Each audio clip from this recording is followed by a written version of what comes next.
Hello അസ്സാം വലൈക്കും. നമുക്ക് പേദൽ മീൻ വെച്ചിട്ടൊരു മീൻ കറി റെഡിയാക്കിയാലോ. നമ്മൾ പേദൽ നന്നാക്കി കഴുകി വൃത്തിയാക്കി എടുത്ത് വെച്ചിട്ടുണ്ട്. അതിക്ക് ആവശ്യമായ ഒരു വലിയ സവാള, ഒരു 3 മീഡിയം തക്കാളി, ഒരു 3 പച്ചമുളക്, ഇഞ്ചി വെളുത്തുള്ളി ചതച്ചത്, കറിവേപ്പില, ഉലുവ, കടുക് ഇതൊക്കെ ഇട്ടിട്ട് നമുക്ക് നല്ലൊരു മീൻ കറി റെഡിയാക്കാം.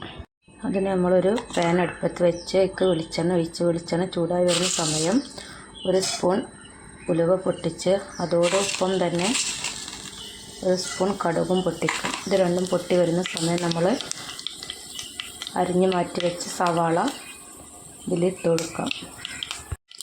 നമ്മൾ അരിഞ്ഞ് വെച്ച സവാള ഇതിലേക്ക് ഇട്ട് കൊടുക്കാം.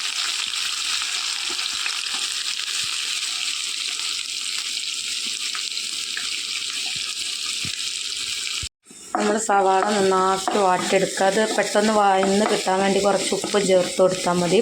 ഇതൊരു ബ്രൗൺ കളറായി വരുമ്പോൾ നമുക്കതിലേക്ക് തക്കാളി, പച്ചമുളക്, കറിവേപ്പിലൊക്കെ ചേർത്ത് കൊടുക്കാം. തക്കാളിൻ്റെയും പച്ചമുളകിൻ്റെയൊക്കെ പച്ചമണം മാറി വരുന്ന സമയം നമുക്ക് ഇഞ്ചി, വെളുത്തുള്ളി, ചെറിയ ഉള്ളിയൊക്കെ ചതച്ചത് ചേർത്ത് കൊടുക്കാം.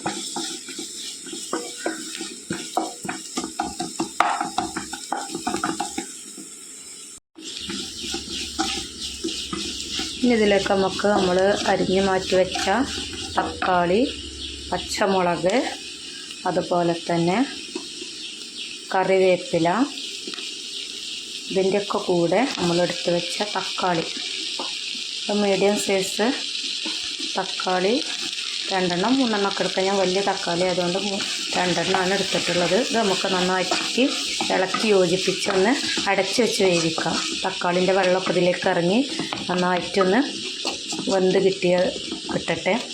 നന്നായി വെന്ത് വരുന്ന സമയം നമുക്ക് നമ്മൾ ചതച്ച് മാറ്റി വെച്ചത് ഇതിലേക്ക് ചേർത്ത് കൊടുക്കാം. ഇനി ഇതിലേക്ക് നമുക്ക് ചതച്ച് വെച്ചതും കൂടി ചേർത്ത് കൊടുക്കാം. അത് നന്നായിട്ടൊന്ന് ഇളക്കി യോജിപ്പിക്കാം. ഇതൊക്കെ നന്നായിട്ട് വെന്ത് വന്നതിന് ശേഷം നമുക്ക് ഇതിലേക്ക് വേണ്ട മസാലപ്പൊടികളൊക്കെ ചേർത്ത് കൊടുത്ത് പുളിവെള്ളം ഒഴിച്ച് നന്നായി വേവിച്ചെടുക്കാം.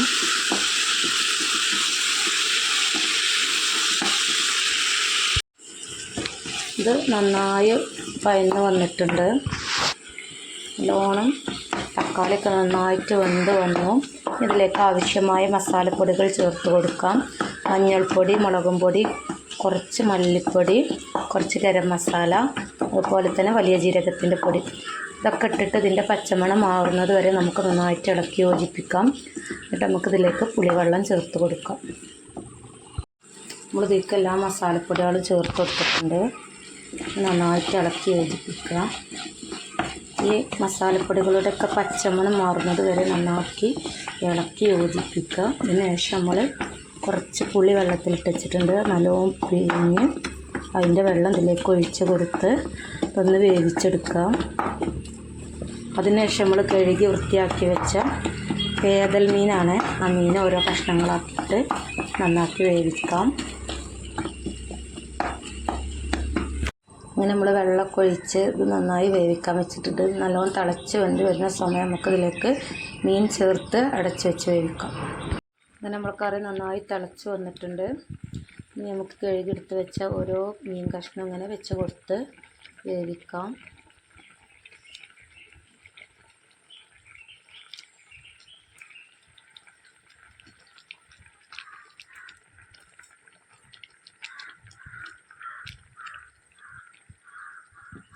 ഇതിൽ എരിവ് ഉപ്പൊക്കെ കുറവാണെങ്കിൽ നമുക്കിതൊന്ന് നന്നായി തിളച്ചതിന് ശേഷം ആവശ്യത്തിന് ഉപ്പും വേണമെങ്കിൽ കുറച്ച് കുരുമുളകും പൊടിയും കൂടി ഇട്ട് കൊടുക്കാവുന്നതാണ്. എരിവ് വേണ്ടവർക്ക് നന്നായിട്ട് ഇടാം. എരിവ് അത്യാവശ്യം എരിവ് വേണ്ടാത്തവർക്ക് കുറച്ച് മുളകും പൊടിയും കുറച്ച് കുരുമുളകും പൊടിയും ഇട്ട് കൊടുക്കാം. നമുക്ക് നന്നായിട്ടൊന്ന് തിളച്ച് വന്നതിന് ശേഷം എരിവ് കുറവാണെന്നുണ്ടെങ്കിൽ കുറച്ച് കുരുമുളക് പൊടി നമുക്ക് ചേർത്ത് കൊടുക്കാം. അതുപോലെ ഉപ്പ് കുറവാണെങ്കിൽ കുറച്ച് ഉപ്പും കൂടെ ചേർത്ത് നന്നായി വേവിച്ചെടുക്കാം. അപ്പോൾ ഇതുപോലെ മീൻ കറി ഉണ്ടാക്കാത്തവരാണെങ്കിൽ ഒന്ന് ട്രൈ ചെയ്യാം. ദോശയുടെ കൂടെ, പൊറോട്ടൻ്റെ കൂടെ, അതുപോലെ നൂലപ്പം, ഇതിൻ്റെയൊക്കെ കൂടെ നല്ല ടേസ്റ്റായി കഴിക്കാൻ പറ്റുന്ന ഒന്നാണ് മീൻ കറി. നല്ല അടിപൊളി ടേസ്റ്റാണ്. മീൻകറി ചൂടോടെ കഴിക്കാൻ നല്ല രസമാണ്. അപ്പോൾ ഇതുപോലെ ഉണ്ടാക്കാത്തവരാണെങ്കിൽ ഒന്ന് ഉണ്ടാക്കി നോക്കുക, ഫീഡ്ബാക്ക് അറിയിക്കുക. റിച്ചൂസ് വ്ലോഗ് കാണാത്തവരാണെങ്കിൽ കാണുക. എൻ്റെ ചാനൽ സബ്സ്ക്രൈബ് ചെയ്യുക, ബെല്ലൈക്കൺ ഒന്ന് അമർത്തി കൊടുക്കുക, ഷെയർ ചെയ്യുക, ലൈക്ക് ചെയ്യുക.